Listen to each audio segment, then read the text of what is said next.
See, when I'm like right on time, there's no applause. I should be late more often. All right. You know, my voice has been going, it's these cherry blossoms are so beautiful. It's a remarkable sight. And for everyone thinking about traveling or what you want to see here in America, the sight of the cherry blossoms here, whether it's this year or next year, it's magnificent. But definitely take your allergy meds. Definitely take those. But it is it's just magnificent. I'd never seen it before here. So it's just magnificent. All right, so we do have a couple of announcements at the start, and then we will, of course, we, the Imperial, we take your questions. So here we go. Thank you again for being here. Secretary of State Marco Rubio will travel to Brussels, Belgium, from April 2nd to April 4th. In Brussels, Secretary Rubio will attend the NATO Foreign Ministers meeting to discuss security priorities for the alliance, including increased allied defense investment and securing lasting peace in Ukraine. Secretary Rubio will also discuss the shared threat of China to the Euro-Atlantic and Indo-Pacific alliances at a NATO session with representatives of the Indo-Pacific partners. Lastly, the Secretary will discuss plans for the Hague Summit this summer. Further, we are heartbroken by the tragic news out of Lithuania that 3 of our 4 U.S. Army soldiers assigned to the 1st Armored Brigade Combat Team, 3rd Infantry Division, were found deceased today. We offer our deepest sympathy to the soldiers' families, friends, and the 1st Armored Division. We are grateful for the extraordinary efforts carried out by the U.S. Army, the Lithuanian Armed Forces, and civilian agencies over the past 6 days. In addition, as announced over the weekend, the United States will provide up to $2 million through Burma-based humanitarian assistance organizations to support earthquake-affected communities as an immediate response to the March 28th earthquake. A U.S. aid team of humanitarian experts based in the region are traveling to Burma now to identify the people's most pressing needs, including emergency shelter, food, medical needs, and access to water. Our disaster experts, including those based in Bangkok, Manila, and Washington, D.C., continue to monitor the situation with coordination with U.S. government counterparts in the region. The United States stands with the people of Burma as they work to recover from the devastation, and we offer our deepest condolences for the loss of life in this obviously extraordinarily difficult time. Next, the United States is pleased to welcome home Faye Hall from Afghanistan. In the words of Secretary Rubio, President Trump's commitment to the American people is clear. We will not rest until all Americans detained in Afghanistan and held hostage around the world are brought home. The U.S. government's highest priority is the safety and security of the American people, wherever they may be. Finally, tomorrow, April 1st, Secretary of State Marco Rubio and First Lady Melania Trump will host the 19th Annual International Women of Courage Awards ceremony here at the State Department. This prestigious event will honor 8 extraordinary women from around the world who have demonstrated exceptional courage, strength, and leadership in advocating for peace, justice, human rights, and the empowerment of women and girls. And now, I'll turn it over to your questions. Yes. Sorry, Matt did Lee. I speak Matt Lee, oh my goodness. Almost out of turn. Matt Lee, Sorry. What can I do for you? Extremely briefly, just on the Burma, Yes, sir. Trade, do you know, has the team gotten there yet, or are they still en route? We know they're in the process. I think we'll have a firm word perhaps this evening, but they're in the process of being present right there. Okay, and then secondly, I just wanted to know if you had gotten any more clarity on what I asked earlier about these letters from embassies in Europe going out to private companies and various American spaces and other type things, telling them that they are at risk of losing funding if they do not comply with the administration's DEI policies. Well, I think this is a situation of certainly an effort to comply with the executive order from the president, and it is essentially a self-certifying statement to the local consulates and embassies, those who are conveying the nature of what the American executive order was and what's expected. And so it's something that there's a dynamic when it comes to what people have already certified to, what if they may have issues, but it really is just I don't want to say informational, but it's a dynamic where the companies involved get the notice about what we expect here when it comes to products and doing business with companies and contracts and what their own policies are. So it's true, but it's again a self-certifying dynamic, and that's about it. Okay. All right. Yes, Andrew Mitchell. Following up on one thing and then two other quick points. On the DART team, have they been visaed? Do we have anyone on the ground yet? Chinese, Russian, and others are there in large numbers. We have some soldiers from Japan who've deployed. But as I understand it, we don't have any teams on the ground yet. It's been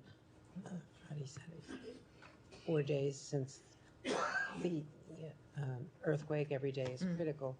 And this is apparently a direct result of USAID cutbacks in terms of the ability to launch quickly and to have a team actually in country. And secondly, I wanted to ask about VOA. There was a TRO on Friday night. Those people have received notices. As I understand it, they're off the air.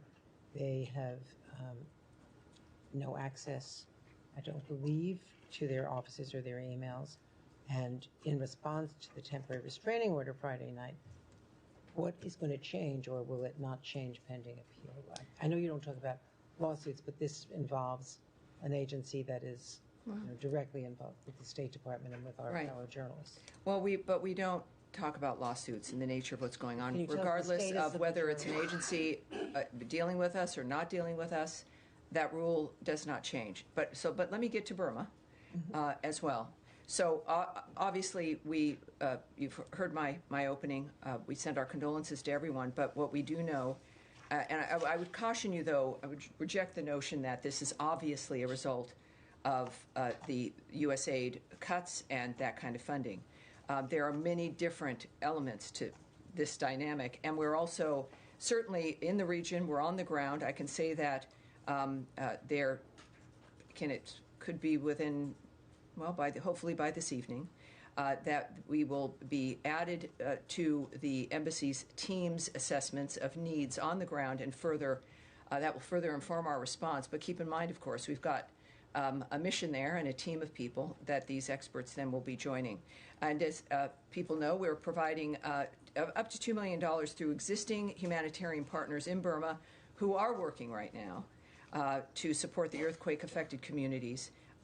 For the emergency shelter, food, medical, and water. So people are on the ground. We have partners that we are working with to facilitate the nature of things as they're happening at this point.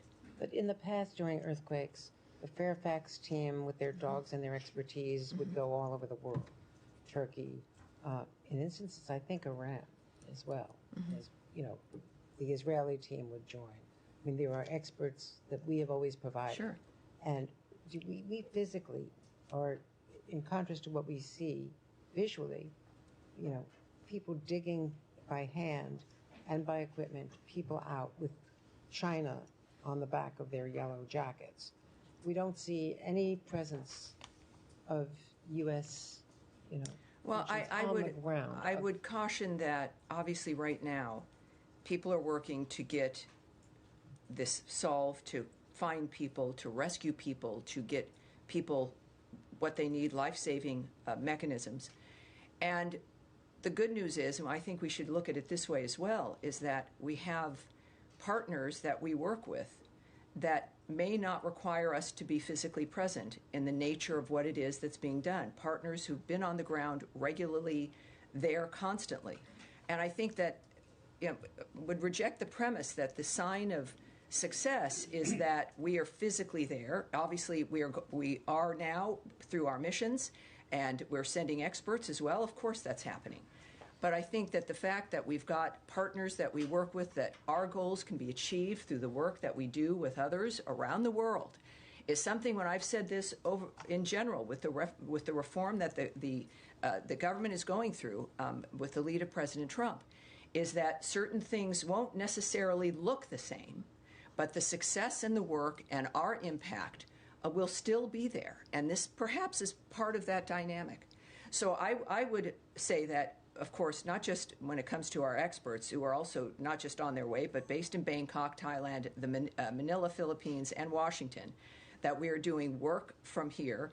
We have remarkable partners we're working with on the ground, and we remain in communication with our international partners, including the Quad, which is Australia, India, and Japan, to ensure effective coordination with each respective nation's response efforts. We're also pleased to see other donors provide assistance in the aftermath of the earthquake. And I'll tell you, it is the people of Burma who are getting the urgent aid that they need right now, and that we are certainly, again, pleased when it comes to whatever donors are going in the region to assist those individuals. And we are part of that framework. That's, I think, what's most important here, and a reminder that the aid can continue, and it may simply look different, and it may involve more partners, but we certainly are focused on this, and we'll have more information for you this evening. All right. Yes, go ahead. On the deportations, the Secretary announced this morning. So are we done? Do we want to? 1 second. Any more questions on Burma? Do you want? Yes, sir. Go ahead, and then we'll come right back. Question. Sure. Can you tell us when you received the formal request from the authorities there and what they were asking for specifically? I can tell you that we have finally received a formal request. I did not get exactly when that came in, but we do have the formal request. Okay. So that has unlocked a bit more of what we now are able to do. And so when we think about what's happening and what are the effects of that determines our ability of where we move and how we do it, that part of the protocol has finally happened. And can you say what they requested specifically? I can't at this point, no. Okay. Yes. All right, let's go. What authority was used to deport these 17 alleged gang members to El Salvador? The Alien Enemies Act? Sure. There is a few things, including a tweet and a statement from the Secretary. And I'm going to get that for you right now. Hold on here. Because this is part of what we do know, of course. I think what's important is the fact that the President and the Secretary have made it very clear, well, really from day one, that the security of the United States is top priority, the nature of the crime that's happening here, and the ability of our nation to remain a sovereign and safe and secure nation. Sure, but can you say yes or no, was the Alien Enemies Act invoked to be able to deport these 17 individuals? And how does that when we're thinking about the legal process, I'm going to try to tell you what the things that I can comment on and what I can talk about, and I can't really discuss that at this point. Would that not be a violation of the federal court order? If I'm not going to be speaking on any of that aspect. That, of course, is something you can also ask the White House about, and DHS. I think that is perhaps where your question should be put, but I'm not going to comment on any legal aspects regarding this. Yes, sir. Sorry. Thank you so much. Jonathan from Airway News. Majority of the Americans believe that President Trump is a blessing. I'm sorry, can you repeat that, please? Majority of the Americans believe that President Trump is not only a blessing for this country, but a blessing for the whole world. He's a peacemaker. But in many parts of the world, like Indian-occupied Kashmir, Afghanistan, and in many African nations, people are waiting for President to help his bold decision to lift them out of misery. So people believe and know that President Trump will make America great again, but will he make this world great again? Is that easy? It's like, okay. Well, I support President Trump, and I think that the majority of Americans who gave him this mandate understand that that's what is possible. We saw that happen in the first term. We've seen the nature of his impact even as a businessman in the United States when it comes to the impact on cities and states and the country as a whole, to the point where the American people made him the President of the United States. Clearly, a financially stable America, a strong America, for as long as we've been here, has made the difference in the safety and security of the rest of the world.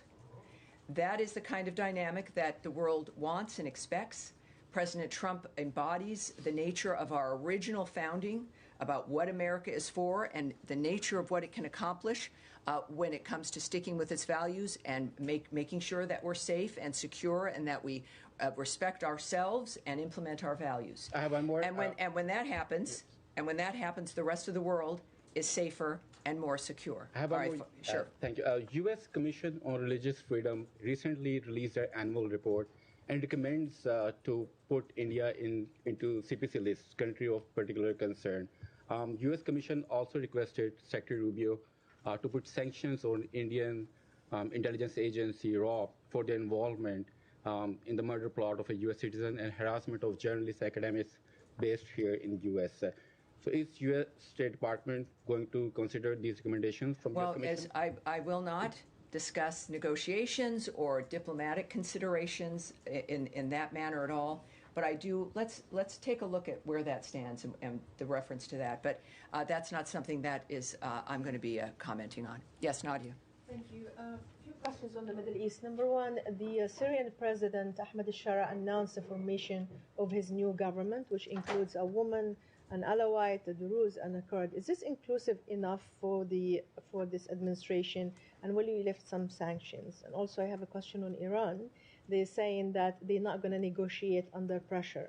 So is there a time limit for them to come to the negotiation table? Is this any other options that the administration will consider? All right, well, let me answer you about Syria, that we are aware of the announcement on Saturday of the interim authorities by the interim authorities of a transitional cabinet in Syria. We recognize the struggles of the Syrian people who have suffered decades under despotic rule and oppression of the Assad regime, and we hope this announcement represents a positive step for an inclusive and representative Syria. However, Syria's interim authorities should fully renounce and suppress terrorism, exclude foreign terrorist fighters from any official roles, prevent Iran and its proxies from exploiting Syrian territory, take meaningful steps to verifiably destroy Assad's chemical weapons, assist in the recovery of U.S. and other citizens who have been disappeared in Syria, and ensure the security and freedoms of Syria's religious and ethnic minorities. The United States will continue to assess the interim authorities' behavior and determine our next step based on those actions. And you mentioned about sanctions. Any adjustment to U.S. policy towards Syria's interim authorities will be contingent on all of those steps being taken that I mentioned to you. And your other question was? On Iran, they said they're not going to negotiate under pressure. So is this a time limit? Yes.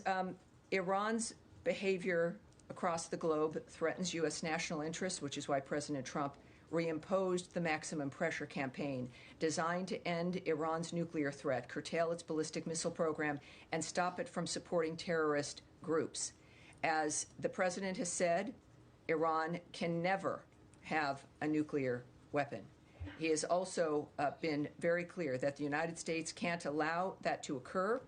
The president expressed his willingness to discuss a deal with Iran, as we know. If the Iranian regime does not want a deal, the president is clear he will pursue other options, which will be very bad for Iran.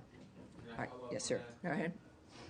On Gaza, the UN's Humanitarian Affairs Office has said that 15 paramedics, civil defense, and a UN worker were killed, in their words, one by one by the IDF. They have dug bodies up, they said, in a shallow grave that have been gathered up, and also vehicles in the sand. Have you got any assessment of what might have happened, and given the potential use of American weapons, is there any assessment of whether or not this complied with international law? Well, I can tell you that for too long, Hamas has abused civilian infrastructure, cynically using it to shield themselves. Hamas's actions have caused humanitarians to be caught in the crossfire. The use of civilians or civilian objects to shield or impede military operations is itself a violation of international humanitarian law. And, of course, we expect all parties on the ground to comply with international humanitarian law. But this is specifically a question on any... It's a question about accounting and accountability, given it may have been the use of US weapons. So it's a question about the State Department. rather than Hamas. Is there any action to Well, assess? every single thing that is happening in Gaza is happening because of Hamas. Every single dynamic. I'll say again, I've said it, I think, in every briefing. All of this could stop in a moment if Hamas returned all the hostages and the hostage bodies they are still holding and put down its weapons. There is one entity that could stop it for everyone in a moment, and that is Hamas. All loss of life is regrettable. It's key, obviously. Whoever it is, wherever they live, and this has been the nature of what fuels Secretary Rubio and President Trump in their willingness to expend this kind of capital early on in this term to make a difference and to change the situation. So I think that is the one thing that remains clear in all of this, which is all for all of us, which is why we work to stop it. I know that's a horrible dynamic. Yes, Humaira. Humaira. Hi, Tammy. Just to follow up from Jenny, are you able to say if these deportations of alleged gang members, Venezuelans, are these going to continue? And while you can't say under which authority they were deported, are you able to say which authority they will be deported? No. If there would be new ones. No, I can't speculate. Different way of it's asking the same question hypotheticals in a certain sense. Obviously, also, we have not announced who's on that plane. The details, I'm not going to accept the premise immediately of who is on that plane. That's not what I can do here at this podium. What I do know, again, is that every action that is taken by this administration is to fulfill the promise that elected them to office that the American people want, which is to have a safe community, which is to be able to live their lives knowing that perhaps the next day will come and that the future for their children and grandchildren will be maybe a little bit better than theirs has been. So this is that larger picture.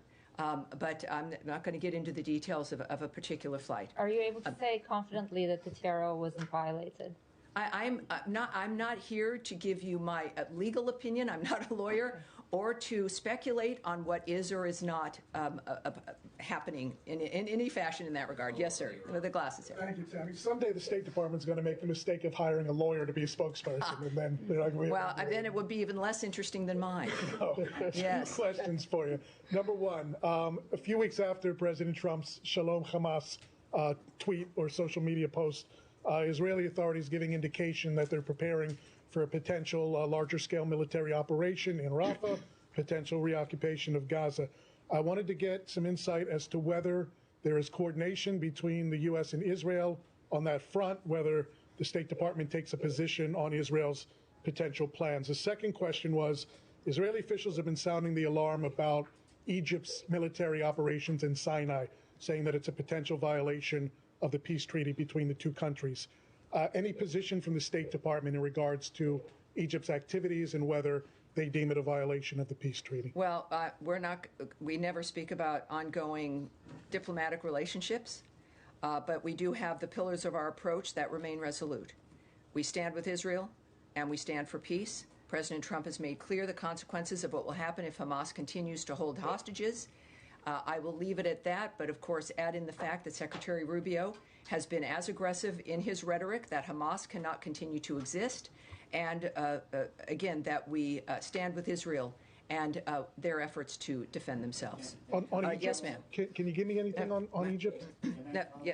Thank you, Terry. So you had said earlier this month that the deadline for the State Department to submit a report to the president detailing recommendations for visa and travel restrictions, as outlined in an executive order he signed in January, had been moved from March 21st. What is the new date for that report, and what is the status of those recommendations? Well, what I said at the time when asked is that that was a target date that is no longer applies, without giving you details. So there was no deadline in that regard. But the State Department, like every department in President Trump's administration, are acting on executive orders, including this one. Why was it postponed? I can't speak to that, but I can tell you that we're working on what the executive order asked for, which is not travel bans, of course, but the nature of restrictions from other countries whether or not they meet the standard of security and vetting that's required for entry into the United States. So has a new date been set yet? No. But again, it's not, again, because there's not a date, it doesn't mean that it's not being worked on. So we are all working to implement what President Trump has ordered. Yes, sir, in the back right now. No, in front, here, sir. Thank you. Tom Watkins at The National. 2 questions. On the subject of student deportations, several pro-Israel activist groups are providing US authorities with the names of people involved in last year's pro-Palestinian protests. Among those names are naturalized Americans, people originally from the Middle East but who are now US citizens. Can you tell me, is the US weighing any action against American citizens who spoke out during last year's protests? Well, I would have to speculate on that. I also, I'm not going to discuss the nature of the diplomatic or strategic conversations that any department in the government's having, let alone the State Department. What I can tell you is, as just repeating what Secretary Rubio has said, is that if you come into this country, if you've lied to get in this country, and you've come into this country and have committed crimes, or have clearly, if you've done something, whereas if you told us you were going to do it when you were applying for the visa, you would never have gotten that visa. And we're going to be very aggressive in the nature of acting on that. He's made that very clear. But I won't discuss the nature of decision-making in that framework or speculate on the nature of what the department will be doing. Even someone who's become a naturalized U.S. citizen could still be. Don't draw conclusions, because I'm not answering your question. Okay. That's a big mistake. I'm not answering the specifics of your question. Don't draw that conclusion. Don't put words in my mouth. That's not what I said. Yes, sir. Yes, sir. Thank you, Tammy. Next month, the United States is going to open the largest consulate in Erbil, the Kurdistan region capital. Do you have any plan to increase the region's diplomatic presence or adding additional services to that mission? And adding to that question, the Kurdistan region had an election on October 2024, and still there is a discussion among the political parties to form a new government. Could you provide me any comment on that? And were there any engagement with this political party to form a new government and having a unified Peshmerga forces? Well, here's what I can tell you. With this opening of the new and largest U.S. consulate in Erbil next month, we are. It's actually expected, I think, to open later this year. It reflects the United States' commitment to the Iraqi Kurdistan region. The new consulate will strengthen our partnership and diplomatic cooperation with the Kurdistan regional government and the government of Iraq on shared priorities and challenges, including countering extremism and fostering long-term peace. Secondly, on the IKR government, I can tell you that we're thinking about we've formed, when it comes to the forming of a government for the 2 zones, and if there's a united force there under the umbrella of that movement, we're going to refer you to the Kurdistan regional government to speak about the internal domestic affairs issues that you might be concerned about and involved with your questions. We have encouraged all sides to swiftly form a government, and a strong and resilient democracy, as we speak about often, in the Iraqi Kurdistan region is necessary to preserve the stability and security of Iraq. So we encourage them to form that government and to do so quickly. All right.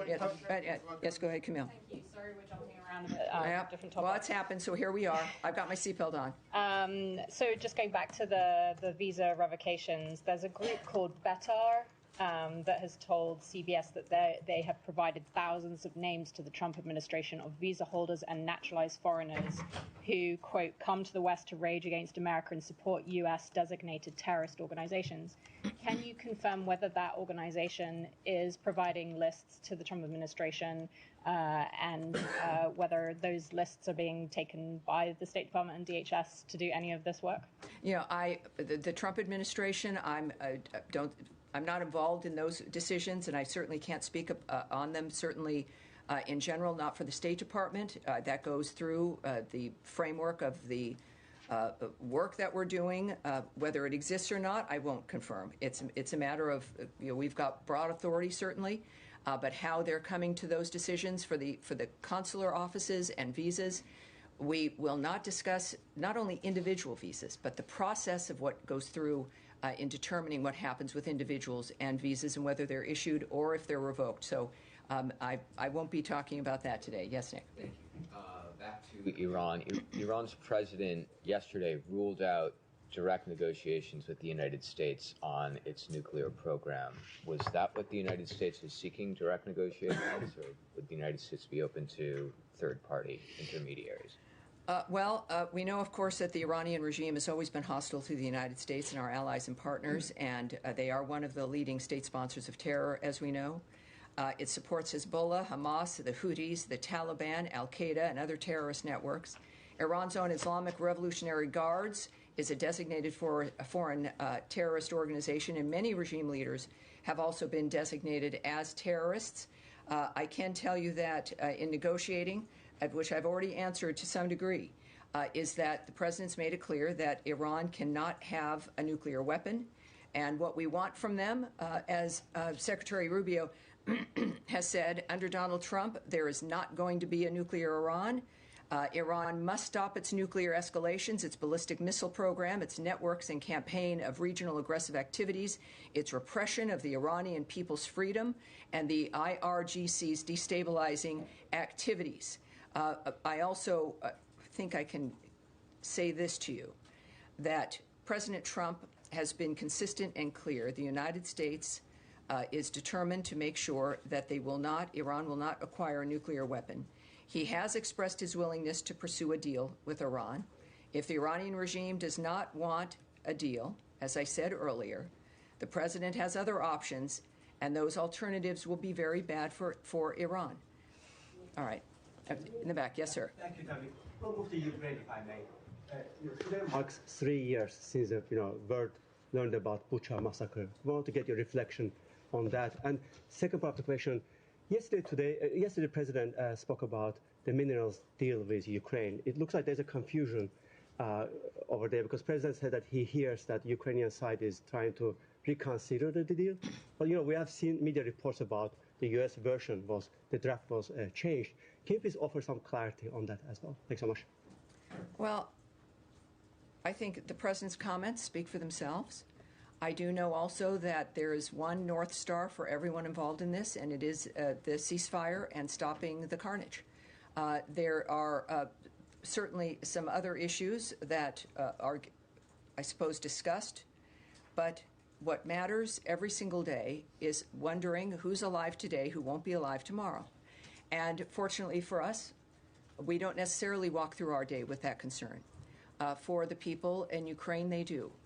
And I think that President Trump, of course, he knows and he understands, and we operate with the realization that negotiations are going to require both Russia and Ukraine to make tough decisions and compromises.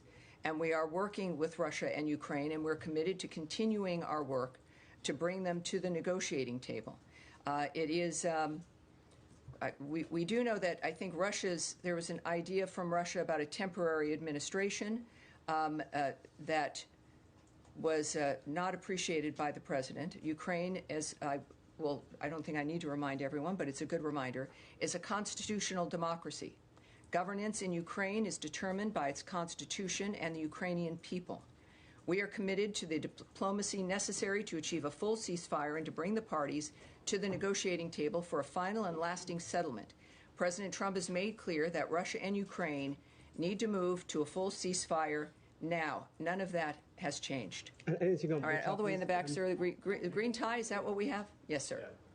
Thank you very much, Tammy. Can Asasu for the Turkish Anadolu Agency. Speaking of Ukraine, Mr. Secretary met with his Turkish counterpart last week here in Washington, and he clearly asked Turkey's contribution to reach a ceasefire between Ukraine and Russia. What do you exactly expect from Turkey to play? What kind of role in order to reach that peace deal? And if I may ask, I have another question about France.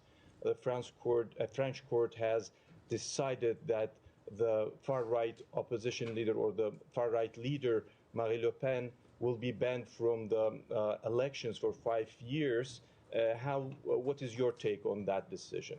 Well, with your Turkey question, it requires me to speculate about decisions being made between leaders on a war that is consuming the planet that all of us want to have stopped, and I'm not going to speculate on that.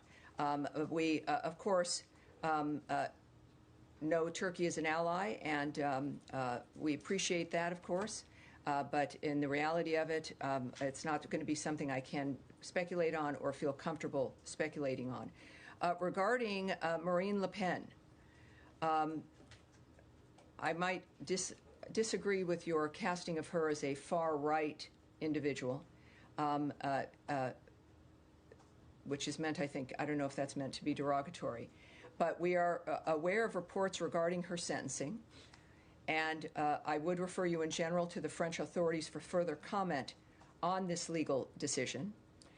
We also will recall, though, the Vice President's February 14th remarks at the Munich Security Conference in defense of free speech, as well as opposition to exclusion of people from the political process. We have got to do more as the West than just talk about democratic values. We must live them.